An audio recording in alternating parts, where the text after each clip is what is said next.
Hello, everyone.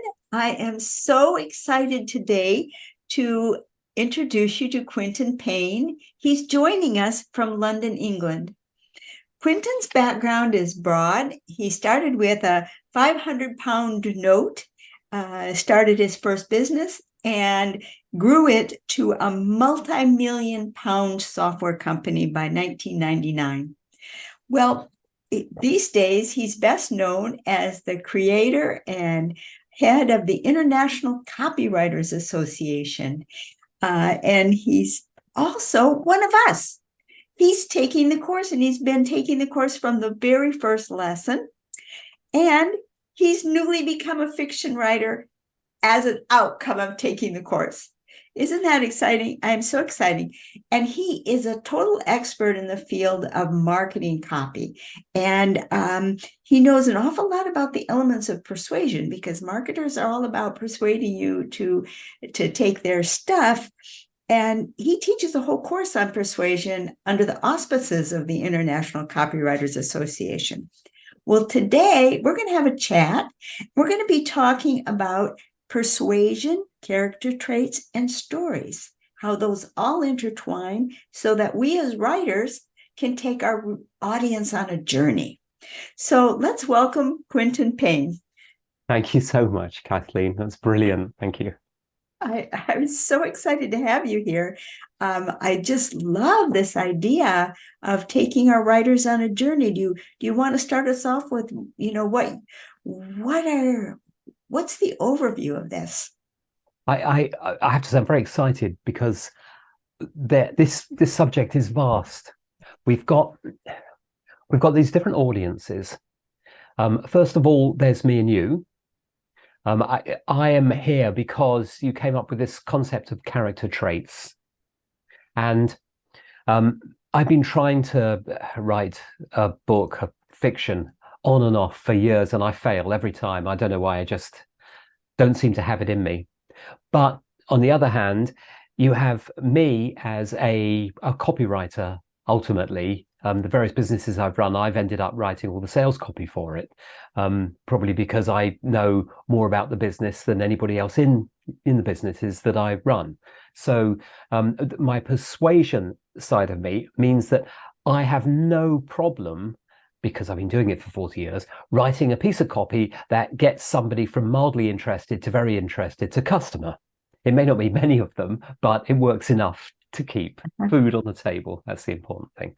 So what we have then is a conjunction of this fiction, if you like, and non-fiction. And yet a lot of what copywriters do can loosely be termed fiction as well. Oh. But there's another aspect of this, which is when you're writing a story, you've not only got to get your reader interested, you've got to get your characters interested. The characters have got to interact, right? And it's for the first time when I saw this concept of character traits as being something greater than simply this person is a hero and this person is a villain, to this person is maybe a nobody who then becomes a hero through their underlying character traits and their dreams. Just, I don't know what it is. It fixated me because, in effect, that's what copywriters do. Oh. So that's what, all of these things tie together, and we're both on this journey, and I'm just fascinated to see what happens with it. Oh, that's incredible. You're saying copywriters do the same basic thing that fiction authors do. Yep. That's really fascinating. And in what respect is that In true? many respects. If you think right to the start, okay, imagine you've just finished a book. You've now got to market the book. So you need what people in the literary circle call a blurb, a bit on the back cover that sells the book. And if it doesn't sell the book's going to sit there on the shelf. Maybe people will pick it up because of the cover image, but ultimately they usually turn to the back and they want to see a little bit more about it. So who writes that blurb? That is usually the publishing company, but in these days of self-publishing, it's quite often the writer. So the writer has got to persuade the person who's looking at this book on Amazon or wherever to read that description and come to the conclusion that they cannot live without this book. Okay. So that's the connection there. But also within the book itself, you have characters that have to be believable. And the art of copywriting is making something that may not be believable. Okay. I So can certainly see that. to me, you have to learn the skills. There's a very tight thing here going on. You need to learn the skills of how would somebody with a set of character traits speak? What words would they use?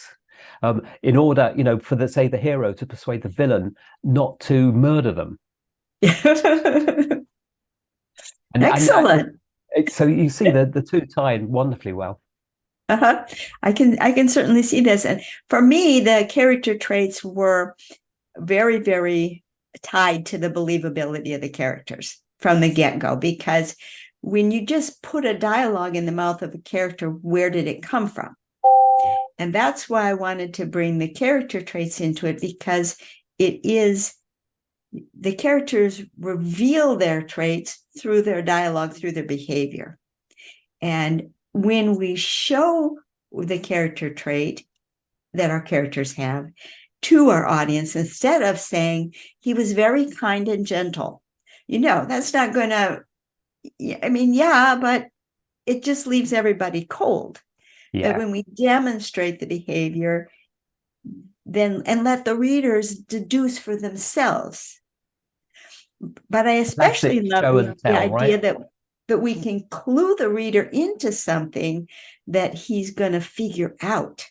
Yes. Like discover that this guy's a villain because what's coming out of his mouth doesn't match what he's looking at with his eyes. Yeah. Then the reader is already on alert that, I don't know about this guy. Why is my hero so entranced with him? Yeah. Yes. It's absolute. It's classic show and tell. Yeah. It's and it's exactly the same thing that applies to humans. What we are is not what we say, but what we do. This is well known, and we may say one thing and promise one thing and do say all we can, but ultimately what we end up doing is really who we are. Yeah. And so, as you say, through dialogue and through actions, villains and heroes show who they are. Uh-huh. But we're talking now also about a journey. So this is our tool. The tool in the toolbox is the character traits and persuasion, which I would love to have you do a whole workshop on persuasion for our writer community if you're open. That would be fun. Okay, so let's put that on the calendar for a future day. But let's talk a little bit about this concept of us as writers taking our audience on a journey. Yeah, so the first thing that we need to know is who the audience is, right? Or in the case of a novel, who the protagonist is, say. So this is why I like your character trait profile diagram, which if anybody hasn't got to that part yet, they absolutely need to, because it gives you an idea of this concept of where are we now, at the start of the journey. And in a novel, you can explain this, but it will be boring. In my opinion, it's much better to just come straight in with some action, and then slowly let the reader deduce from what's going on about where this character may have come from. Okay. But so that isn't actually the first thing, is it? Because where we all kind of think we know where we are now, but what really matters is where we're going to, the end of the journey. Is that so for me, like everything starts with that. So kind of like that old slogan, begin with the end in mind? Absolutely. Okay. So now are we talking about where our character is and wants to go, or where our audience is and we want to take them? Both. It's they're two different things, but this is everything is so tightly interweaved together, isn't it? Between what I do and what you do, and between authors and people like copywriters. The this with a let's look at my what I'm doing first of all. I need an audience, and I need a product or some solution to sell to the audience. So if we look at this journey for those people, they are stuck somewhere right now. They've got some problem or another. If they haven't got a problem, then they're not our audience. That's really simple, right? So they have a problem, and if we have a solution, then the end of the journey is selling them that solution. For them, the end of the journey will be actually using it and fixing their problem. But from a buying perspective, they will feel satisfied the second that they click the buy now button and their solution is on the way. Now the worry is gone. It's like if you're hungry, you're going to be absolutely starving until you've parted with the money and you've got some food in your hand. At that point, although you're still absolutely hungry, it's no longer a worry for you. So, and of course, with our novel, our book, we have a hero, a protagonist at the start who may not realize they're going to become a hero. But we need to know, not necessarily them, we need to know where they're going to end up. And that's why so many people, of course, say, start with the end of the novel, the same thing. What's actually going to happen here? So you're basically saying that one of the tasks that we have to do as writers is find a way to clue our audience in to what the final destiny of our unlikely hero will be. I think it makes it easier, right? It's the same analogy of opening the map when you're getting in the car or the sat nav. If you don't type in where you're going, how are you going to get there, and how are you going to know if you got there? How fascinating. So now, does this mean that you have to tell the whole story in flashback and give them the grand conclusion at the start? Could do, couldn't it? Could do. The other bit about that. Well, go ahead. The other thing about that is, if you're like me, a dedicated pantser, I love to just explore stuff and see where things go. Then this is going to fail miserably because we don't want to work out what happened in advance. We want to just start writing things and see where they go. I mean, Stephen King is famous for this. He just sits down and he says the characters take over. So, however, when it comes to business, running a decent business, you really do need to be aware of everything, including your competition and where they're headed. So I just love the notion of making things up and letting characters, go where they want to go, just because I suppose it sounds romantic, really.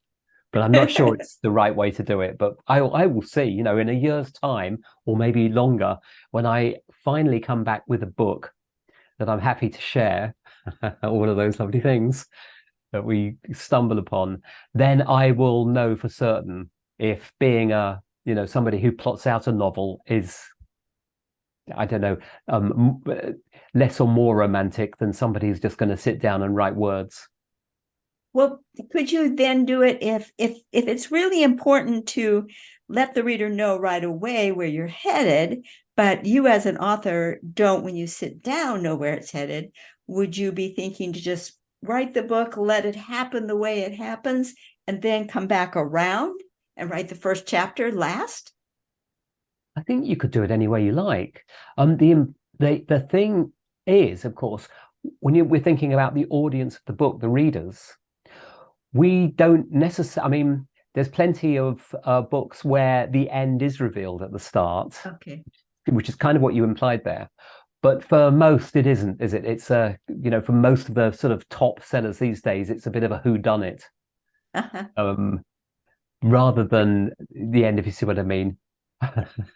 I want to move on to some other points here, but just could you do it as simply as saying, little did our hero know on this day, our future hero knew on this day that he would become somebody great. Yes. And then tell the whole story start to finish. You kind of reminded me of The Great Gatsby there, where we meet Gatsby, right near the end of his life at the start. And then it just goes right back, and then we find out all of it. Slowly, everything's revealed right back to his sort of history. Very interesting. Very interesting. So how do we tie this back then to our audience? Because if we're going to take our audience on a journey, which is really kind of the subtitle of our talk today, so you're saying that this opening thing is like taking out the map, you said? Well, in copywriting, we know what we're doing in as much as we have the whole story. We have an audience, we know where they are now, we know where we want to take them, we know what we want them to buy. So we've got everything figured out. All we've now got to do is actually write the story. When it comes to a novel, obviously you have a complete choice. You can plot the whole thing out, or you can just make it all up as you go along. I'm going to attempt to plot this story. By the way, the one that I'm writing now, I've had numerous starts on this over the last couple of weeks. And by the end of that, I came to the conclusion that unless I plot this out, I've had it. I will have a book that won't make any sense. Fun to write because it's unleashed my imagination. Okay, so now you're bringing your copywriting skills back into your authorship. Exactly. Okay, so are you now, in the past, you created things like software products that solved problems for your customers. And are we thinking then of the idea that a book can maybe solve maybe a psychological problem for our audience? That's a brilliant thought. If you're thinking about writing a book and you don't even know what genre you're going to write the book in, then having an idea of a plot like that is gold dust, isn't it? It's because when you think about I have to read. Go on. When you think about it, if a person wants to make a change in their lives, you can go at it head on and buy the self-help book, and you can tackle it. But if it's really that much on your mind, you've probably tried and failed already a dozen times. Yes. And this last purchase is just your latest hope. Yeah. But how interesting it would be if you pick up a book, you flip to the back cover, and you discover this character has my problem. I wonder how he solves it. Yeah. And then you read it through and it's like, he did that. I can do that. And absolutely. And just catch by, I don't have to discipline myself to go this route. I can follow this guy. He's almost my buddy now, because he's showing me that in his difficult circumstances, he's pulling it off. And my circumstances aren't even that hard. That's almost a perfect description of most self-help books. If you think of McKenna's I Can Make You Rich, you can't have anything simpler than that, can you? No. If you think of the three things, health, wealth, and relationships, and you look at wealth, and you ask somebody, would you like to be rich or poor? The answer is almost always going to be rich. Therefore, if you have a book that says, I can make you rich, it's going to sell. The sad irony is that the world still consists of 1% very rich people and 99% very poor people, despite books like these. It's almost the epitome of I can make you rich by writing a book called I Can Make You Rich that you buy that makes me rich. And if you do what I'm doing, you can be rich too. Good luck. Right. But we at least can take our character on a journey where he becomes rich, where he becomes the hero, and we can show the steps that he takes. Yeah. So isn't that a perfect way to think about what we're doing now? So the person's position right now at the start is that they're poor. And the outcome, the end of the journey, is that they become rich. So now we need to know how they get there. Yeah. And that reveals to me the fundamental way to live a good life, which is through philosophy. Okay. Which has had more written about it than anything on the planet, right? Since we all have philosophical problems. And the way that I look at philosophy is that we all need one for a start. Mm-hmm. And secondly, it isn't really just one, it's a philosophy about the different things that we do. So we could have a philosophy, or we should have maybe a philosophy about money. Mhm. What is our attitude to money? And the five key things of philosophy, there is one that's more important than all of them, and that's ethics. Uh-huh. Oh, And yes. ethics, I sum up in a very simple statement, which is, how far are you prepared to go to get what you want? Yeah. Isn't that the perfect premise for a story about somebody poor who becomes rich? Do they become Ah. rich through being a hero or through a villain? And what is rich anyway? Uh-huh. Yeah. Yeah. Yeah. Okay. So this is really starting to be interesting. So, and then when you weave that in with the character profile, because our character in the stories that I dream of writing, because I'm not getting very far very fast, but I am writing a book. And the stories I want to write, I want to show characters overcoming um, things that are right now out of their reach, what we call the wing position, and where the character is making struggles in the rudder position with what things that he knows about, and by gradually making the strong choices over and over in that rudder trait, it becomes an anchor trait, and then the associated wing trait becomes accessible as a rudder trait. So I like to see the wheel turning, and these higher traits becoming within reach of the character.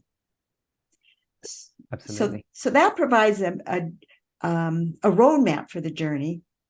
Yes. And then what I'm hearing today that's new to me is the concept of adding sort of a marketing story on top of that. The character is working through his character traits to achieve some external goal. Yes. And Why don't we explore that? yeah. So let's look at a character at the starting point in their Okay. character profile. So they're poor, right? That's going to be our idea for the story here. And if we look at your diagram, we look at the foot of the circle, the base trait. Yeah. You could argue that none of these base traits have any relevance to being poor or not. On the other hand, you could start to do this with intent and say, I wonder what a poor person's base trait might look like. Oh. Okay, and we could say, let's suppose this one of their base traits is that they're loyal. Yeah. They're highly loyal. And maybe one of the reasons they're poor is because they're loyal to a villain and they don't even know it. So they're Oh. never going to get rich because the villain won't let them. Oh. Oh my gosh. So now, I may have got this wrong, okay, but from what I've been reading so far, and bear in mind that at this point we're only on lesson 16 Yeah. of 28, right? So we've from what I can see, the top of our character trait circle is our pinnacle trait. Right. And I seem to remember you mentioning one of the ways a character can move is by going from their base trait towards their pinnacle trait. Yes. So in this case, we have to think, right, if this person was exceedingly rich, this poor person became exceedingly rich, what trait would it be that they would need in their pinnacle trait to get there? And now we're starting to put this journey together, right? Because we actually want to turn the circle around 180 degrees by the end of the book. But we don't want to sacrifice the base traits. And that's where the temptation comes in. Because the temptation, what you were just saying, spark, I think I'm finally catching on to where you were going. How far is he willing to go? He's got a rudder trait over here. Is he willing to sacrifice the positive dimension of that and let it go chaotic into the wing position in order to achieve something else that he wants over here? This is what makes me so excited, because if the whole thing really turns with the base trait suddenly becoming working its way to an anchor to the point where his base trait is now a rudder trait, what has he gained? Yes, yeah. And in fact, your diagram almost becomes an orrery in that you have different circles moving within each other. Yeah. On top of that, right, you also have your zones of stability. Yeah. zone of instability at the top, Yeah. and your these are your zones of awareness, aren't they, in the Yeah. in the portrait? And you've got your middle zone as well. So there's all of these things at play, and I just, even thinking about it now, makes me massively excited, because you can use like physical things like that wheel at the start of this character's journey and what that wheel looks like at the end. Yeah. And you've got the physical thing there that you can see. And now you've got to put all the bits in between that Right. make that possible and believable. And that's just Right. one character.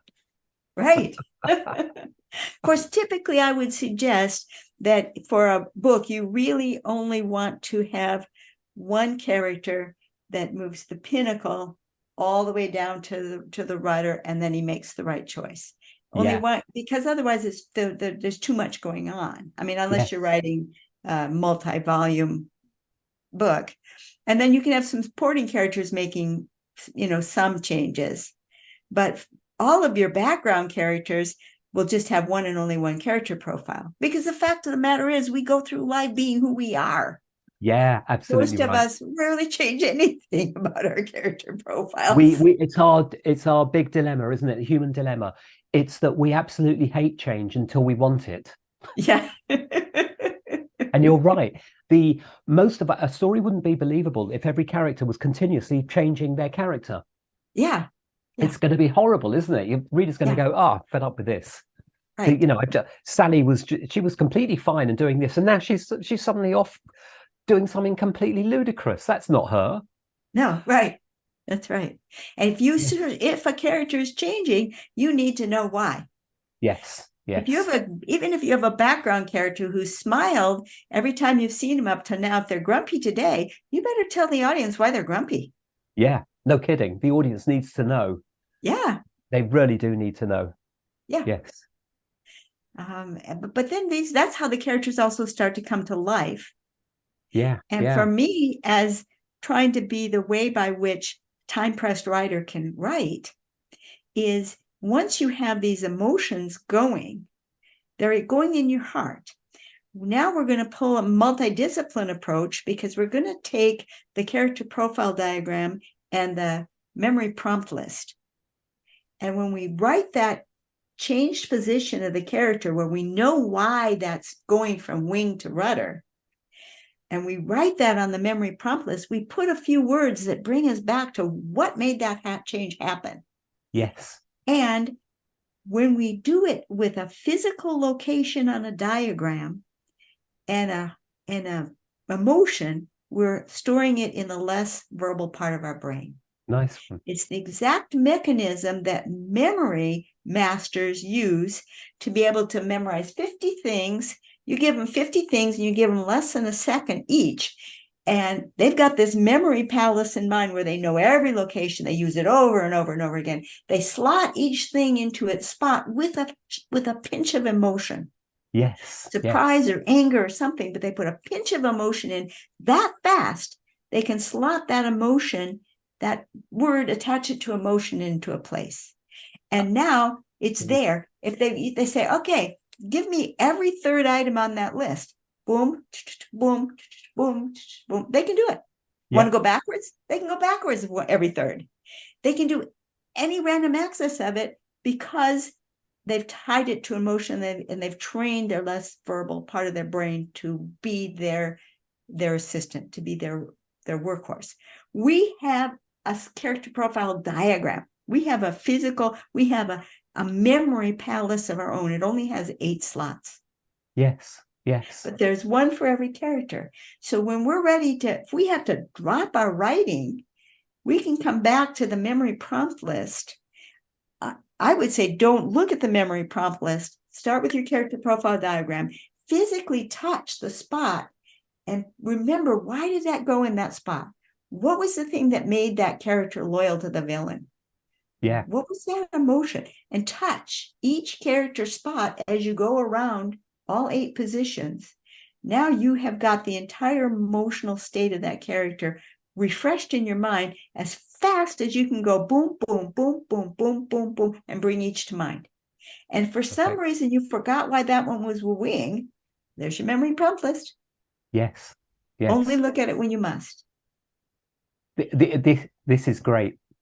And so that means that you can sit down to write, woo, the kids, I got to leave for soccer in 10 minutes, and he's happily gathering his stuff together. I've got this idea that I've been thinking about, and touch, touch, touch, touch, touch. And you can write something that's completely consistent with what you wrote last time. And you Yeah. can make tiny fragments work in your whole global story. But what I love what's happening here today is we're bringing into our writers, how do you go about crafting that story? We're Yes. taking it to another level. So that's Yeah. just a tool. Now Yes. we're talking about the story itself. So in a marketing situation, when you're selling somebody something, you want your buyer to see themselves in that ad. You do. How could that relate to our audience as writers? I suppose you have to look back at what we do as marketers. We if you look at a human being, there are three key aspects between them not having something and having something. And I put them down to, in this order: need, want, desire. Uh-huh. So the first thing you think about is somebody's needs. And needs for me are internal. They're driven by your internal need for food or security. So they are controllable, in as much, you may not be able to get some food, but you can certainly, you're the one that is driving the need, or at least your body is, if it's in the case of food. And then the next stage of this is a want. Well, it's not really a stage, but the other status of this can be a want. And a want, I think of as external. So whilst we need food, we don't really need a keyboard if we want to play the piano. We could play air piano, for example. So quite happily, we could even just draw out the actual notes on a piece of paper and play those. As long as we can hear it in our head, we're done, aren't we? But as a marketer, I might be wanting to sell them an extremely expensive piano. So I have got to create this want in them. So, and what I need to do with that want really is I need to turn it into a need. I need to make them feel that they really need this piano.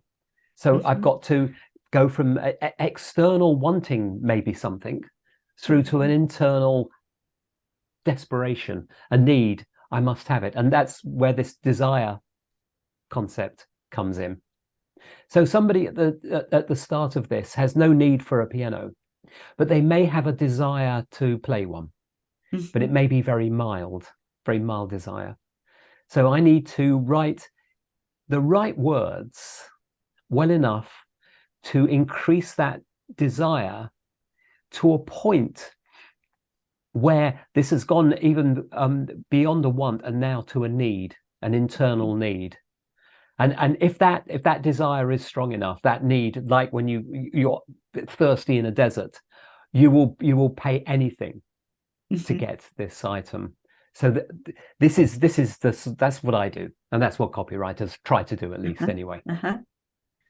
So what I like about this is that if I can do that in copy, then why can't we do that in a novel?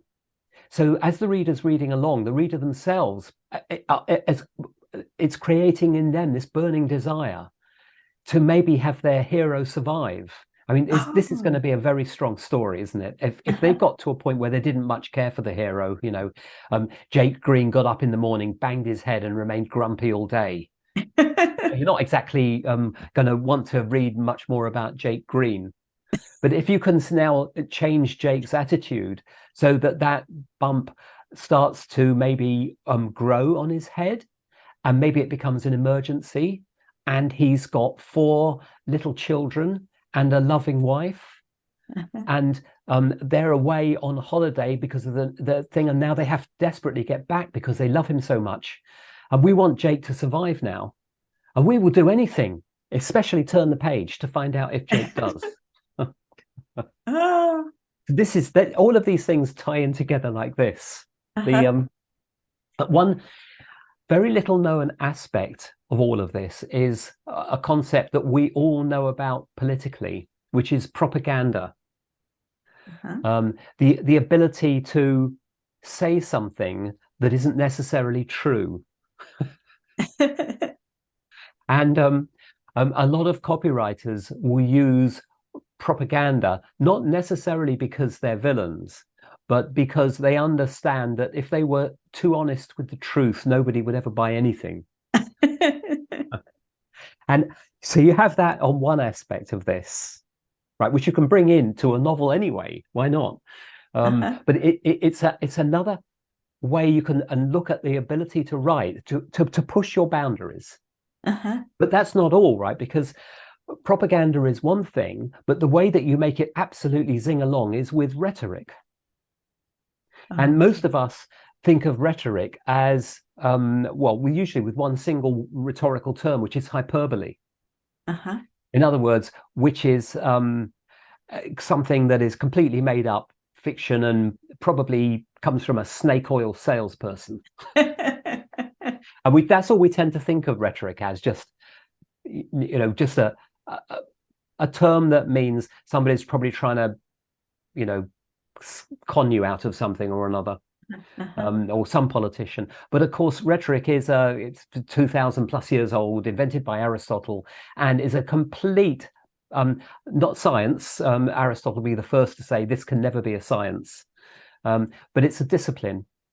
And it doesn't consist of one or two terms. Most of us have heard something like a rhetorical question. It consists of hundreds of terms. Oh my. A chap called Lanneman wrote a book it's a list of rhetorical terms, in other words. Once you start learning those, it gives you ideas for the way that you can write things.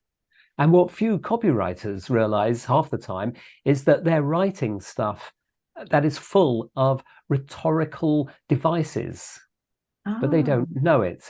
The most common of which we all know is the rule of three. Veni, vidi, vici, as Shakespeare wrote for Julius Caesar. So putting three things together, when you start putting groups of words or clauses in a sentence together in threes, it feels right to us. There is a study on this as well to explain why. It's why some words work better in front of other words, and some words sound very awkward when you twist them around. There's so much. In other words, what I'm really saying here is there's so much more to writing than just sticking down a bunch of words. To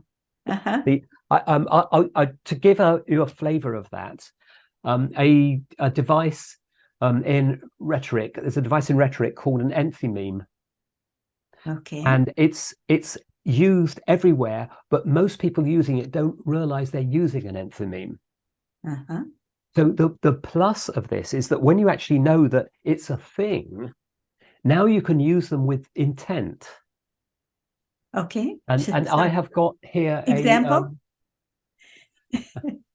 Not quite. I've got here a bunch of advertising slogans that are in fact enthymemes. The first one is Red Bull gives you wings. Now, Red Bull is just an energy drink. That's all. But if you look at Red Bull gives you wings, somehow or another, that's made this company become the most successful, largest soft drinks company, other than Coca-Cola, who of course have lots of other different brands. This sells just one drink, effectively. And an enthymeme is a syllogism with one missing piece. Now, it doesn't matter that you hear me coming out with these terms. What matters is that there are things with names that you can use. That's what I really want people to grasp. When you see a well-written piece of text, there's a fair chance that the person behind it didn't just put it together by the luck of the gods. They probably thought about it. And if we look at a syllogism, it consists usually of two premises, two concepts, and then a conclusion. That's a syllogism. What an enthymeme does is it misses out one of these premises. So if we look at Red Bull one, the unstated premise, which you'll recognize, is you want to feel energized and capable of tackling your challenges. That's not Yeah. stated in there. Red Bull gives you wings.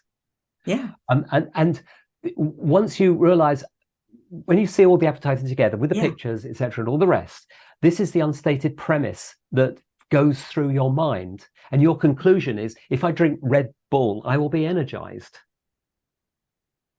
That's fantastic. Without actually having to spell it out to the audience. Right. Very just like we were talking about earlier with show, don't tell. Yeah, if you tell the person, the person went out the door, the front door had to be unlocked, they opened it up, they closed it, they locked it again, the person would have thrown the book away long ago. Yeah. Yeah. But if you say on 10 minutes out of the journey, they thought, oh my God, did I lock the front door? We've got 1,000,001 things in without having to explain that they came out of the front door. Right. Right. Here's another one of these enthymemes. It's L'Oreal's Because You're Worth It. I mean, this is just a throwaway statement, isn't it? But it's very, very powerful. We know because it's been running for decades and still runs. Why are you worth it? We never ask that question because we don't want to ask why we're worth it. We want to know we're worth it. So we're going to protect our unstated premise. And there's loads of them. Just do it and think different. All of these bits miss out. These are the very simplest. When I'm writing these, these can go over a whole paragraph, not just a sentence. Yeah. Okay. So, and of course, as you can see, you can run different layers of these. You can miss out certain parts. What was that famous saying? Was it from Mark Twain? I can't remember now. It's the bit about being asked why is book so good? He said, or was it Stephen King? I forget. He said by missing out the boring bits. And that's the art of the enthymeme. But in this case, we're missing out the bit that we want the person to believe. We don't want to explain it to them because we ultimately, in Persuasion, we want the person themselves to believe that they thought of this, that it's their idea, not our idea, not pushing it down their throat. Yeah. They are reading this stuff and they're going, wow, I wonder if that would work for me. Well, you're actually, you're dealing with a chemical reaction in the brain. Yes, and that's part of why I am so literally addicted to working with my notebooks, my Zettelkasten, because when the mind makes a connection, it fires, the neuron fires, and not only it fires, but it wires. Yes. And when it wires, it releases dopamine. Yes. And so when the human mind says, makes that, fills in the missing part of the syllogism, they get a bit of dopamine. Yes. And so with Red Bull gives you wings, well, guess what? If you get a rush of dopamine, you have wings. Yeah. So it's really a double. You believe you can fly. A double power because it delivers the energy that it promises it actually gives you a foretaste of it. It's like, here, you want to sip. Which is great because you actually have your own proof that it works. Yeah. I've never tasted Red Bull. Astonishing, isn't it? No, me neither. So I've got no idea if it does, but of course they will have engineered it that way. In the same way that the very first formula of Coca-Cola actually contained cocaine, so I've read. Yeah. So there is a very simple acronym I call CHOW, which is actually an abbreviation CEO. This is the simplest way to think of persuading anybody about anything, and it's just the three parts. The C is claim, E is evidence, and O is offer. Claim, evidence, offer. So your claim is your promise. Yeah. And in Red Bull's case, it gives you wings. Well, who wants wings? But that's not the point. It's where you go from having wings. Oh, with wings, I can fly. I can see the whole world. Oh I need wings now. The evidence, of course, is the proof. And the proof is, well, taste it, see what happens. Yeah. Wow, I have got wings because I've got all this stuff coming in that's introducing a dopamine into my system, and I love it, and I want more, and I'm addicted. And then the final bit is, of course, the offer itself, the product, or what the deal, however you're doing. So, you can think of this as promise, proof, and product. Claim, evidence, offer. It's very, very intriguing. Can we pull that into our character profile, into our story, into how do we pull that as authors? How do we take advantage of that concept in a story? um, whenever, I mean, this is stuff I'm going to discover as I'm writing this book. It's going to be a lot of Okay. fun doing this. But the immediate context is if a character needs something or wants something or has a desire for something, then we have a case for building in a chow Okay. storyline. Okay. You know, what is it? So obviously we need to know why this person has a desire for something. Uh-huh. So a desire leads to a want. But before, you know, want is fine, that's great, but you've got to turn that want into a need to get them to take action. Okay. So Oh. if you learn those bits about the way that people work, then you can, it seems to me, easily write that into your story, since I write that into the stories I write for copy all the time. Okay. I can relate that to the one I'm writing, the Jonathan and the Dinosaur Notebox, the chapter book for kids, because Jonathan totally lacks perseverance. Yes. The way he's grown up, he's never needed it, and he just doesn't have it. It's a Yeah. pinnacle trait for him. But as the story evolves, he's going to have to use perseverance to save his grandfather. So that's where first it has to become a wing, and then he has to bring it into the rudder position to be able to save him. But he does have a need that before he never needed it. Now he desperately needs it. Yes. And so simply, right? Yeah. And oh, imagine writing sales copy that was that easy. Yeah. And I'm Would thinking what I want to have happen with my young readers, I want them to be rooting for him. Stick with it, stick with it. I know it's hard. I know it's hard. Stick with it, stick with it, stick with it.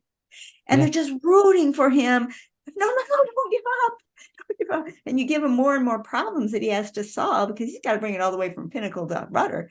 And finally he does. And the grandfather's saved. Well, I want that to carry over to my young person. Man, this math problem is hard. I can stick with it. I want to stick with it. If I stick with it, Jonathan will be able to pull it through. And you imagine, right, that you've got that book done now and you've got to sell it. Yeah. So who's the audience? Now, if this is for very young children, Yeah. they won't be buying the book. No. Their parents will be buying the book. Yeah. Therefore, your blurb on the back has got to sell the parents in why this book is good for their kids. And I think the cover has to sell the kid because the kid isn't going to ask his mom to buy it unless he likes the cover. Yes, yes. If they're in a bookshop, absolutely. You've got all sorts of things going on here. Yeah. Depending on age group, etc. So you've got your character. You know, if the story has a moral, that's the moral. Yeah. If you know the reasons why that moral is a good moral, Uh-huh. you have the makings of your blurb for the back cover, right? Oh, okay. Okay. Because you're going to attract an audience who is interested in delivering that trait to their child. Okay. So and this can become a whole genre because we have 28 character traits and infinitely many plots because once you put the reasoning brain into it, you go to infinity immediately. Yes. So there's any number of plots that can be written on this same, even on just one character trait, and we have 28 character traits. Yes. So it's just what I want to do with it is I don't want to preach anything. I don't want to be preachy at all. I don't even want to use the word perseverance. Hold it there, right? If you don't want to be preachy, then how are you going to write copy that isn't preachy? Well, you can preach to the parents, but I don't want the book to be preachy to the kids. Okay, fine. Same thing. How do you not want the book to be preachy? Isn't that a great question? If I was going to write a course on how not to write preachy books, then I know my audience, it's you. Yeah. There. Right? Yeah. So I would need to put together the words, first of all, to sell this concept that if you read or you buy this course, you will learn exactly how not to write in a preachy way. And if you had not tried it or were unsure about this, you may well grow that desire to such an extent that it becomes, you cannot write this book without getting this course on how not to be preachy. I can see that. I can see And that. so of course the course may be rubbish, like most of them are, or it may not be, but either way, Yeah. you will have learned something about preachiness. Yeah. Well, for me, the way that with just not having the course, my approach would be to show, don't tell. And therefore it's not preachy, because you don't ever tell them. You never tell, you should want to be perseverant. You should want to have perseverance. What you show is Jonathan needing to have perseverance and you wanting to help Jonathan. Your heart goes with Jonathan. And so you get it by contagion. I have the good fortune to have some friends who are just incredible human beings. And I come away from my time with them saying, why can't their good character traits be caught by contagion like you could catch a virus? Yes. I would just love to be as thoughtful as my precious friend Linda. I mean, my gosh, every time I come away in awe of her and chagrined in myself. And I come away from an encounter with her having a desperate need to improve my thoughtfulness. Yes. Yeah. Isn't that the irony of the very word preach in the first place? A good preacher will captivate an entire audience and have that audience thinking about their sermon for a week, ideally, so they come back next week. Yeah. And so you would argue as a marketer, well, that's obviously the way to go. Look at what they're doing. But on the other hand, the dilemma is you don't want to use the word should, or commands. You want people to decide for themselves that that's what they want. And now, this is. Isn't that a grand, what did you call it?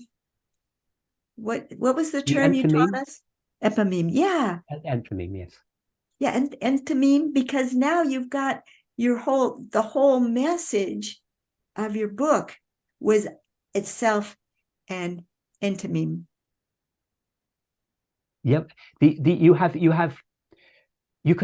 want to tell them a major premise about whatever it is you're doing.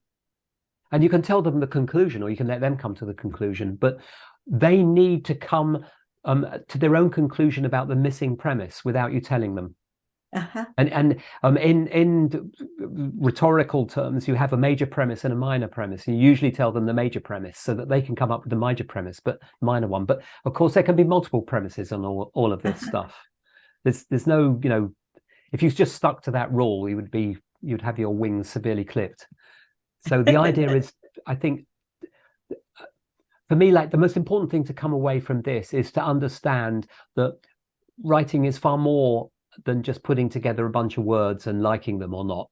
There are countless, hundreds and hundreds of devices for ways of putting words together that do different things. If somebody were really interested in this, and wanted to learn more about this, to add this other layer of persuasion to the journey that they're taking their audience on with their story, what would you suggest for them to pursue this? The most important thing to anybody interested in writing in any way whatsoever is to read every day and write every day. I mean, that's honestly, the action is what matters. I've got a Facebook group called The Science of Copywriting, which you just go to Facebook and look up. It's a free group. You have to answer 4 questions, and the 4 questions give me a good idea of whether the person is some kind of spam bot or not, because unfortunately, most of these social platforms are full of them, and I block them all the time. So if the person's genuine and they have a proper profile, then they can come in. There's no cost at all. And in there, you will find probably pretty much all you need to know.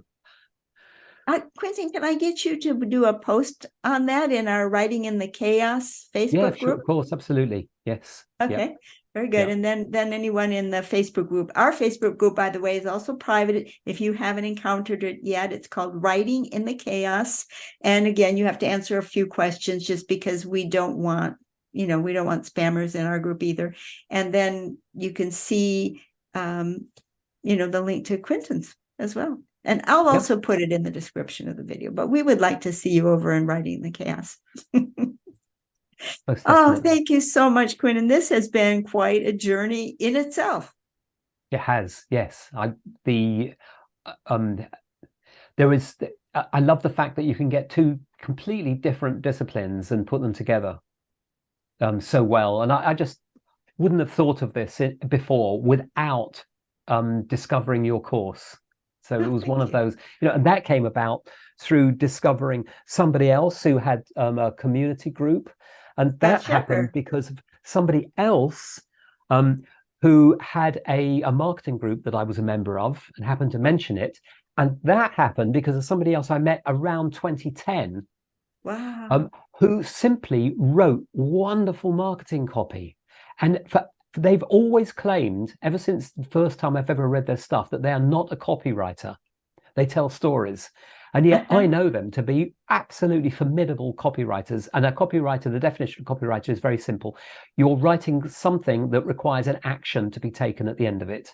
If any piece of writing demands an action be taken at the end of it, it is copywriting. Everything else Okay. is content. Uh-huh. Oh, interesting. So now that's another thing we can think of. Do we have an action we want our audience to take at the end of reading our book? If yes, if our motive for being here today was to sell product, then at the end of this, absolutely, I'd be picking up my book on copywriting off the shelf and showing it and saying, and you can get this from Amazon. If you buy it by next week, it'd be 10% off or whatever, right? And I'd throw all the usual stuff in it. I probably wouldn't actually, but luckily for us, our motive today is to help people. And Great. so the action that I think will help people most is just to do what I've said so many times, which is to read something every day and write something every day. I mean, it's so obvious, isn't it? And people hear this, but unless you do the writing, you're not taking action. And taking action is the only way to write a book. Yeah. 100% of the shots never taken miss. Wonderful. And what a great way to end our talk today. I so much appreciate you coming on, Quentin. And I think that has probably given us wonderful food for thought in our community. And I'm sure that we'll be discussing this at great length in Writing in the Chaos. See, shameless plug, Yeah, join the you plug Facebook it. group. The With the actor. stuff we're doing here is free for people, so it's Yeah, great. yeah, yeah. So thanks again, Quentin. And it's just been an absolute pleasure. Yeah, thank you for inviting me. Okay, Cheers, Kathleen. bye-bye.